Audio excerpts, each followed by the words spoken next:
چار څومره وظیفې وکړي او د هغې باوجود د دې رونو دا حاجتونه نه پوره کېږي، نن ورته د یا احد وظیفه هیمه. کم انسان چې دا وظیفه راونیسي، الله جل جلاله به د هغه هر قسم حاجتونه پوره کړي، چاهے که د دې انسان حاجتونه د هر څه سره متعلق وي. یا احد دا هم په اسماء حسنا کې دی، احد دی او یا واحد دی. احد د الله جل جلاله نوم دی.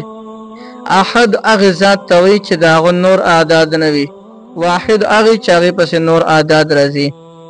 نو قل هو الله احد ووایي چې الله یو دی، نو دا احد د الله جل جلاله یو نوم دی. کوم انسان چې د یا احد وظیفه شروع وکړي، الله جل جلاله به په دې انسان باندې مهربان شي او تمام حاجتونه به الله جل جلاله د دې انسان پوره کړي. نو یا احد وظیفه د هر قسم حاجت د پوره کولو دپاره تاسو رانیوی شئ.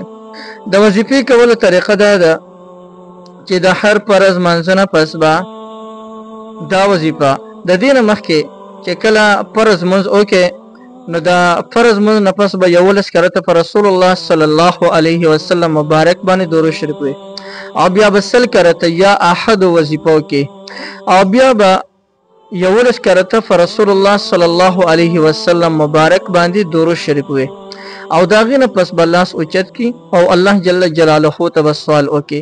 نه کم قسم حاجت چې دی وي د الله جل جلاله نه او غواړه، الله به تمام حاجتونه د دې وظیفې په برکت سره پوره کړي.